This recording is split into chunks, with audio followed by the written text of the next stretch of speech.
Nous sommes en 1915 et Schoenberg a donc écrit 12 œuvres dans un style atonal libre. Et voilà qu'il se retrouve dans une impasse. Il a l'impression que ce style ne le mène nulle part, qu'il en a déjà exploré toutes les facettes. Alors, suite à un long silence de 8 ans, Schoenberg n'écrit pas de musique entre 1915 et 1923. Il laisse mûrir sa réflexion pour établir un nouveau système.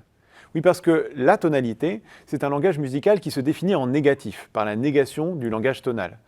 Il lui faut mettre au point un nouveau langage qui sera cette fois défini en positif. Ce sera la série dodécaphonique, de dodéca, 12, phonos, son.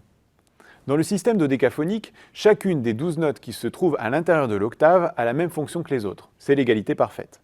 Alors pour cela, une note ne sera pas entendue tant que les 11 autres n'auront pas été jouées.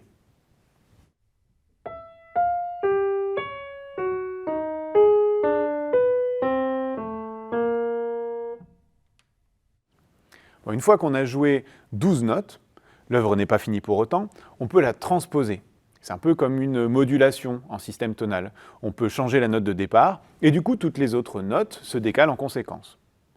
Et comme il y a 12 notes dans l'octave, il y a 12 points de départ possibles. Donc 12 formes possibles à partir de la série initiale.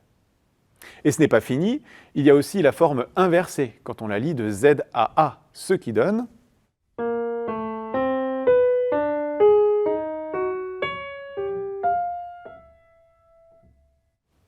la forme miroir aussi, quand on renverse chaque intervalle, quand la série originale monte, la série miroir descend du même intervalle, et inversement, ce qui donne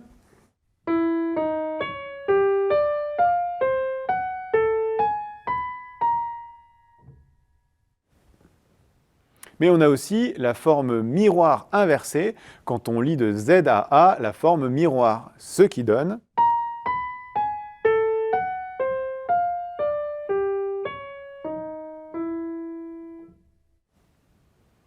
Et de la même manière, chaque forme peut commencer par l'une des 12 notes. Chaque série, on peut la décaler en partant de toutes les notes possibles. Ce qui donne 12 formes originales de la même série, 12 formes inversées, 12 formes miroirs et 12 formes miroirs inversées, soit un total de 48 formes. Et voilà la matière première de la musique sérielle. À partir de là, toute l'œuvre est déterminée par les séries dodécaphoniques et entièrement basée sur ce matériau. Il n'empêche que le dodécaphonisme est un langage finalement assez austère, puisqu'il est impossible de suivre à l'oreille une série et ses évolutions. C'est un peu comme en architecture. On voit le bâtiment, mais on ne voit pas ses fondations, ce qu'il y a à l'intérieur des murs, les plans de construction. De la même manière, la série est le matériau de construction qui ne se perçoit pas dans le produit fini entendu. Impossible donc d'entendre que la série que j'ai jouée au piano sert de matériau de construction de la suite opus 25 de Schoenberg.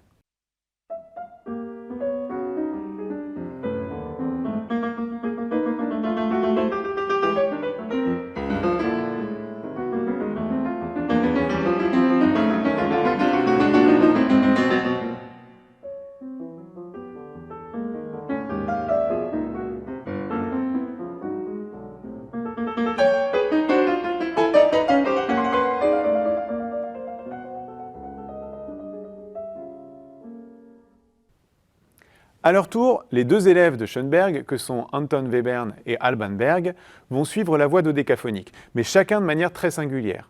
Webern, lui, a le dodécaphonisme concis. Webern, c'est le maître de l'extrême brièveté, de l'aphorisme. Si Webern a le dodécaphonisme concis, Berg, lui, a le dodécaphonisme lyrique, généreux, expressif, emphatique. Il garde toujours la nostalgie romantique en lui. Pensons par exemple au déchirant concerto pour violon sous-titré « À la mémoire d'un ange », dédié à Manon Gropius, la fille d'Alma Gropius, ex-Madame Mahler, qui est décédée à l'âge de 18 ans.